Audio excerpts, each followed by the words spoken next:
আসসালামু আলাইকুম। আমার লাইফে যতগুলা ক্লাসরুমে আমি ক্লাস করছি বা যতগুলা ক্লাসরুমে ক্লাস নিছি তার মধ্যে সবচেয়ে ইন্টারেস্টিং ক্লাসরুমের সাথে আজকে সবাইকে পরিচয় করাই দিব। এবং মোস্ট ইন্টারেস্টিংলি এই ব্যাপারটা হচ্ছে এই যে আমার পেছনে যে কদম গাছটা দেখা যাইতেছে, এই কদম গাছটার নিচে। হ্যাঁ, আজকে প্রচণ্ড গরম এবং খুব ভালো একটা অ্যাক্সিডেন্ট বলবো না ইনসিডেন্ট বলবো, তো অ্যাক্সিডেন্টের মতোই ঘটছে যে আমি বাসা থেকে বেরিয়েছি কিন্তু চাবি নিয়ে আসি নাই আমার ক্লাসরুমে। তো যেহেতু চাবি আনি নাই তাহলে পড়াইতে হবে, ছেলেবেলা আসছে ব্যাকআপ ক্লাসের জন্য। এই জন্য আমি যেটা করছি সেটা হইতেছে এই যে আমাদের এখানে আমাদের অফিসের উপরে যে কদম গাছটা আছে ছাদ, মানে একদম যেটা এই ছাদের সাথে এসে অনেকটা মিশে গেছে, যেহেতু পর্যাপ্ত বাতাস আছে এই জন্য গরম লাগতেছে না খুব একটা এবং খুবই ভালো লাগতেছে। এবং আজকে শুক্রবার, আমি শুক্রবারে পড়াই না, কিন্তু আজকে ওদের ব্যাকআপ ক্লাস দরকার, যে দুই একটা টপিক একটু ঝামেলা আছে।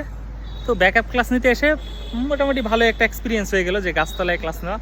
এবং ইচ্ছা আছে সামনে সময় থাকলে, সুযোগ থাকলে ব্যাকআপ ক্লাসগুলো সবসময় ইনশাল্লাহ এই গাছতলাতেই নিব। মানে এইটা হইতেছে আমার মনে হয় যে ময়মনসিংহের সবচেয়ে বেশি ইন্টারেস্টিং ক্লাসরুম, যেখানে আসলে কোনো প্রকার বাউন্ডারির ঝামেলা নাই, কোনো প্রকার ফ্যান চলতেছে না, কোনো প্রকার কৃত্রিম লাইট জ্বলতেছে না। খুব ইন্টারেস্টিং একটা ক্লাসরুম। ধন্যবাদ সবাইকে। আসসালামু আলাইকুম।